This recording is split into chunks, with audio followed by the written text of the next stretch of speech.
amazing na buhay mga kabokals. Ayan, ako'y sumisipat-sipat ng dalawang pwede nating ibenta at may bibili ng ng pangkatay. So meron ako naspatan dito na lalaki. Ito yata. Ito lalaki to. Na bata, yung mga ducklings natin noon na nagsilakihan na. Ano ba? Ito. Ayan. Ito yari sa akin to. Dalawa. Kailangan natin may alis kasi mga kabokals kasi mag-i-inbreed yan eh. Yung mangyayari niya, magkakapatid na kasi nag-asawahan na yan eh. So ito yan, manguhuli tayo. Mapakain tayo sabay dakma. Ayan. Kaya mga kabokals, uhuli tayo. Tinanggal ko muna yung manok kasi dito ko ilalagay.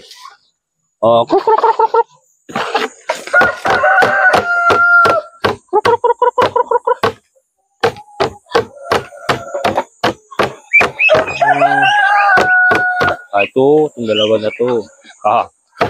Yari kayo sa akin.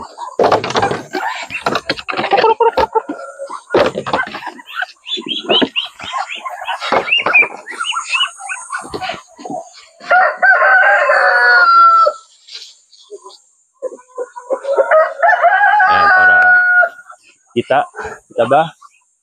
Can you see it? Tumabingi dito na kayo. Krok. Dalawang manok eh.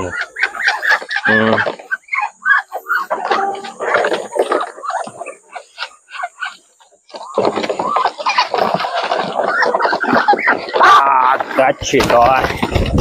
Laki guys, Okay.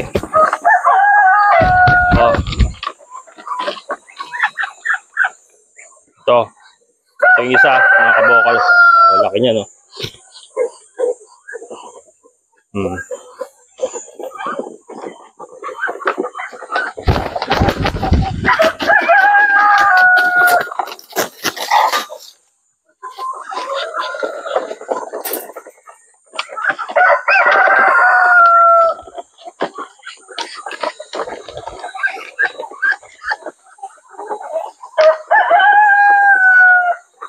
Dami na malalaki na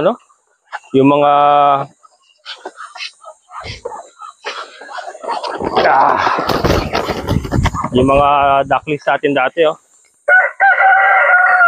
Dalawa? Ayan.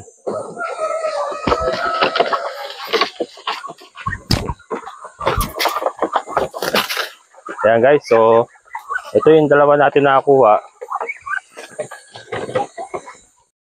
Ayan, ito sila. Dahil pa lalaki dito, mamaya ayusin ko nga ito mga kabokals. Napansin ko. Ngayon ko lang napansin na yung mga ducklings natin na lalaki. Lalaki na, so kailangan natin makuha yun. Pero ito yung laking isa na ito. So ito, titimbangin namin yan. Dali natin doon. Roll! Ito na. May timbangan ka dyan, Ayan. Ayan guys, si Harold, yung ating customer. Ito na. Mga bata ito.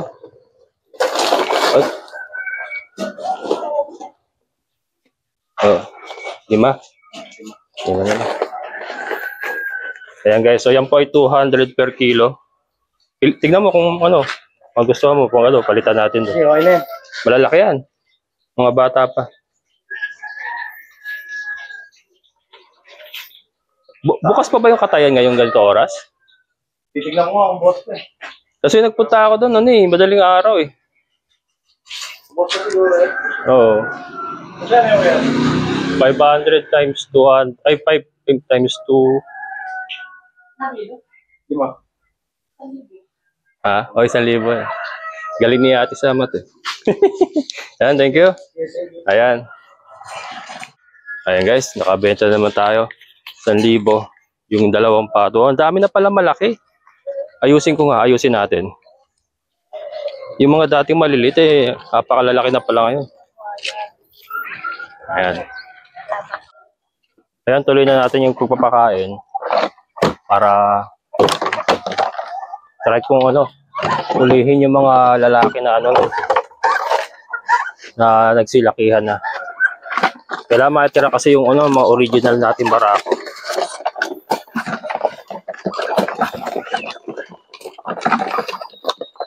Kailangan may hiwalay. Nakita ko rito na ano eh.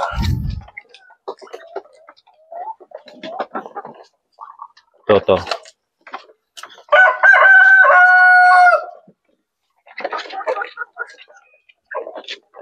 Hindi guys, hayakan.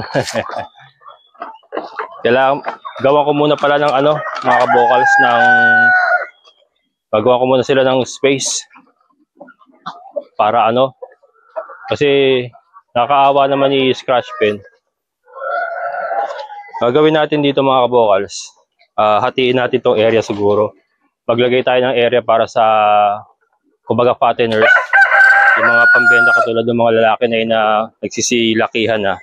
Kailangan pala nakahiwalay sila, hindi sila nakahalo sa mga breeders natin. So yun, yung po ating gagawin. Pero sa ngayon, park muna natin yan kasi magpapakay pa tayo ng ibang alaga natin. Pero yan ang ating plano, yan ang ating gagawin.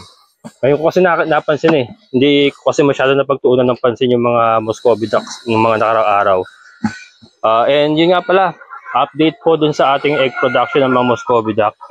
Hindi talaga po pwede pala kahit i-layer fish natin sila. May talagang ano, may number of eggs lang silang pwedeng ilaglag.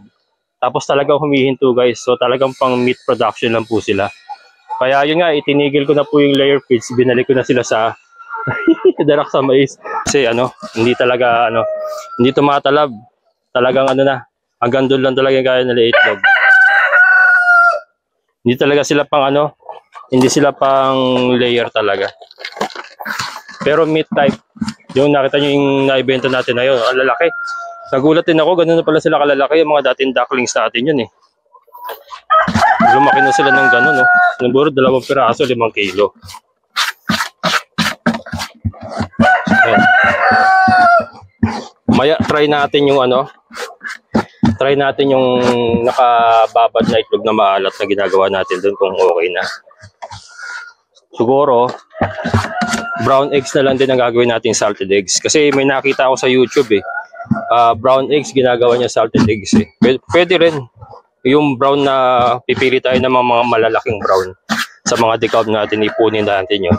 Yun ang gagawin natin salted eggs. So yun na lang po ang game plan natin gagawin sa ating salted egg business.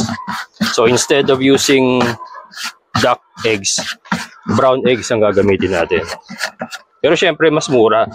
Mas mura ang bigay natin, no? Kasi mas maliit naman yun eh. Saka chicken eggs yun eh. Ayan. So, maya guys, subukan natin yung mga nakababad natin doon. Magta-try tayo ng ilang piraso kung okay na yung lasa. Ayan mga kabokals. Nakapagbenta nga tayo ng Muscovy duck ngayon. At ito, katatapos ko lang magpakain ng ating mga decal browns. Ayan. Makain na sila. Ito yung ating mga 5 months old. And nandito yung ating mga thunders. Ayan. Nakain na rin sila. Iba init ngayon, no? Ang aga pa lang, napakainit na. Ito may bad news nga. Na-heat strokean tayo ng isa, guys, mga kabokals. Na-heat strokean tayo ng isa. Kagabi ito, kagabi. Ano na eh, maitim na eh, oh. Maitim na. Kagabi ito, napansin ko na ito kagabi, hindi siya makatayo ba? Yung parang nangyari sa ating dongtaw, na hindi siya makatayo. Yan, ganyan siya kagabi, hindi siya makatayo. Heat stroke. Ayun. Wala, hindi talaga maalis yun. Napakainit kasi guys, eh. Dapat pala kinakatay ko na lang kagabi to. Or ano, lobat kasi electric fan kahapon, yun ang problema eh. Yung problema ko doon sa electric fan na nabili natin na solar, 15 minutes lang nalolobat na. 15 minutes lang na ano, tuloy-tuloy na gamitan yung electric fan niya, nalolobat na eh. Pero napansin ko nga na gano'n na siya. Yung ginawa ko, inano ko na lang siya doon, dinikit ko siya doon sa, o nilagay ko siya doon sa may maluwang ba, doon sa kinamatayan niya, kasi yung mga kapatid niya doon natutulog yun sa mga gilid-gilid eh, para kako hindi siya madaganan. So ito, ililibing ko na lang to. Wala, hindi na natin pwedeng katayin yan kasi ano na yo, mapula na siya yo. Kagabi pa yan eh. Yan, so nabawasan na naman yung ating ano, taba oh guys. Ang taba niya oh. Ang decal brown pala ay pwede ring ano, pwede ring pang meat type kasi ito, or napataba ko ng gusto. Malaman yung picture niya oh. Oh, malaman. Saka mabigat siya oh. Tansya ko dito mga ano to, 1.5 kilo. O baka higit pa. Mga 1.5 kilo. Laki pa naman oh, sayang. Nabawasan na naman yung ating mga layers. Pero yung nandun na in-isolate ko na hindi ko makain, okay na siya. So ibabalik ko na uli siya. So we're down to ilan ba itong thunders natin? 53? Oo, 53 kasi namatay ito eh. Oo, we're down to 53 hens, mga kabokals. Sayang. Masarap to, mga kabokals. Yung ano, parang native. Mas masarap na sasarapan ako sa decal brown kaysa sa Kabir, saka sa Rhode Island. Mas masarap ang decal brown, napansin ko. Kasi yung mga previous na kinakatay ko, sinasabawan ko. Masarap, parang native talaga siya. Sayang oh. Kung inabot ko lang sana na ano. Oh, tigas na kasi. Wala, ano na yan, ililibing na lang yan. Ayan, so ganyan talaga. Yan na natin eh. Nangyayari talaga, sobrang init eh.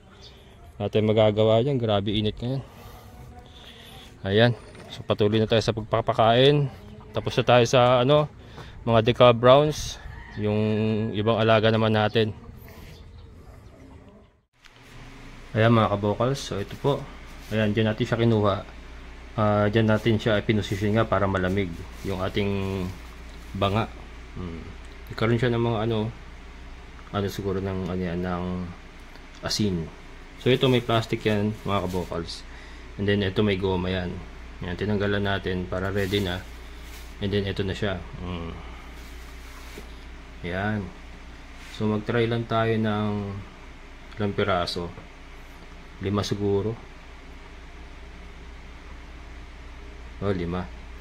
Yan, tama-tama. Wala kami ulam mamaya. Diretso ulam na. 5 lang. Kasi baka hindi pa pwede, sayang. Ayan o. Na ano, nagbawas ng tubig o. Sumisip-sip kasi yung banga eh. Saka siguro nag-evaporate din. Ayan. Ayan mga kabokals. Sara natin. And then ito ilalaga natin.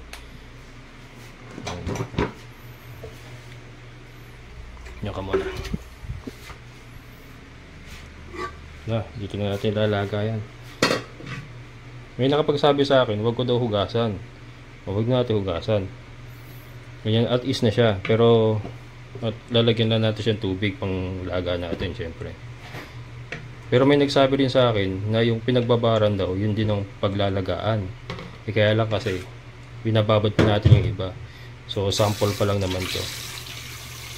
Ito ay ilalaga natin ng, sabi kasi 3 oras daw eh. Kaya lang maubos yung gasol ko. Siguro mga ano lang, 1 oras. Ayan. Try pa lang naman, subok pa lang naman. And then yung maramihan na, pagka yung maramihan na, yun ang ilalaga natin ng 3 oras. Ayan. Mahal ang gasol eh. Ayan o. Paubos na nga yan eh. Yan, mga kabokals.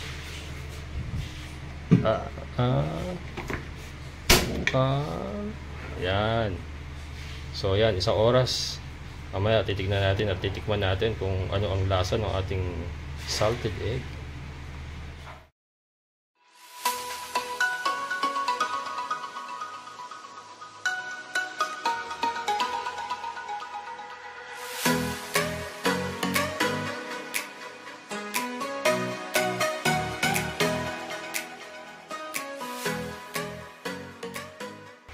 Ayan na mga kabokals.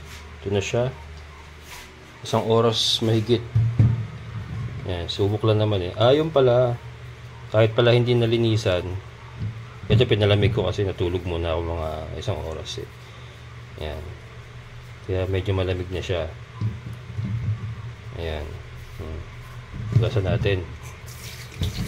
And then, check natin kung anong lasa. Ayan mga kabokals. Testingin natin. Testingin ko lang isa. Kasi yung 4 ulam namin mamaya. Ayan. Maliit lang. Ayan. Ayan lasa.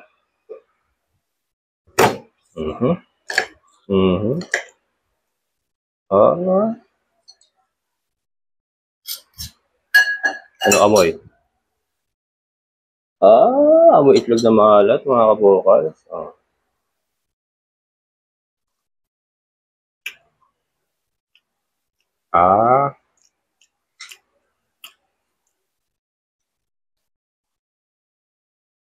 Wala. Kulang pa mga kabokals. Kasi ngayon ay, ano nga ba ngayon?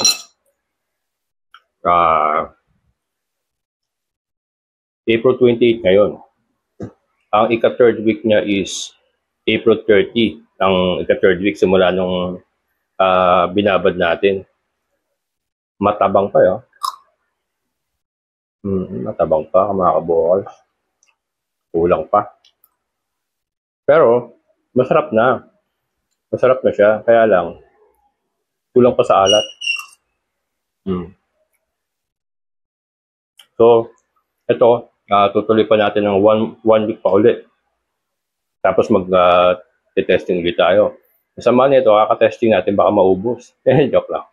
Hindi, ano naman yan eh. Hanggang 6 weeks nga yun, napanood sa YouTube. Hanggang 6 weeks siya. Kaya lang kasi may mga nagsasuggest na 14 to 21 days nga lang daw ang standard na pagbuburo ng itlog na maalat. Kaya lang kasi yung sinasabi yata nila is sa putik. Yung sa putik ba? Kasi sa atin naman wala naman tayong putik. Kaya sa banga lang natin ibinuro. Ito naman tinambakan ko lang ng asin to Maalat na to Kaya lang hindi pa hindi pa naka-penetrate. Kulang pa. Ayan. So yan guys. At third, going 3 weeks, 2 days na lang, 3 weeks na, parang 28 na ngayon April 28. 2 days na lang, 3 weeks na. Kulang pa. So, ayan. Yan na natin, i-extend natin yan. Kaya po, so yun po ang ating naging activity for today. Nakabenta nga po tayo ng 2 Muscovy duck. Ayan, shoutout kay James Harold Toribio. Yan, si Harold po ay anak po nung landlord ko, si Ate Gigi. Sila po yung may-ari nung yung part po ng area ng Pato hanggang sa Baboyan sa yung taniman ng Madre de Agua. Yung diretsyohan na yun, sila pong may-ari nun. Kaya yan, shoutout, thank you Harold sa yung pag-avail ng aking Muscovy duck. And sana na-enjoy nyo. Ayan.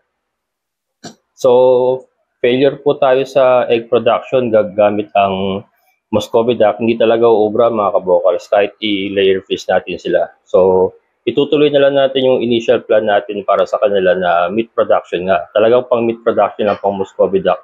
Pero, itong salted egg naman natin is magagawa natin to sa brown eggs natin sa mga itlog ng mga deca browns kasi yung mga deca browns ay nag-iitlog po ng malalaki.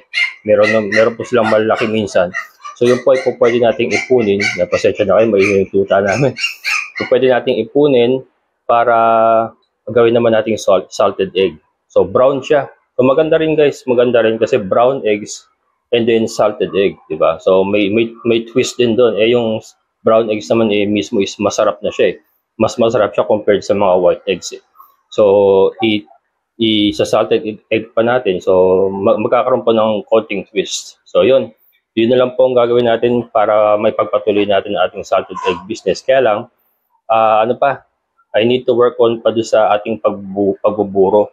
Kasi baka kulang pa yung aking timplada, yung aking asin siguro. Kaya hindi natin nakuha yung tamang alat sa ika-3 linggo. Kasi sabi nila dapat 3 linggo kasarapan na yan. Kaya lang ito.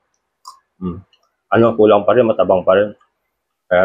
Pero may alat na, masarap na siya. Kaya lang, kulang pa. Oh. Ayan. So, hanggang dito na lang mga kabokals. Maraming salamat sa patuloy niyong pagsama sa akin. Sa mga lahat ng mga solid kabokals, maraming salamat. Sa mga silent viewers ko po, maraming salamat. And syempre sa ating kaibigan po na si Sir Boyet, maraming salamat sir sa inyong patuloy na suporta. So hanggang dito na lang, So hanggang dito na lang, muli ito ang inyong kabokals farmer na nagsasabing sabay-sabay tayong mangarap, magsikap at higit sa lahat ay kumilos at siguradong unlad ang ating amazing na buhay. Bye-bye!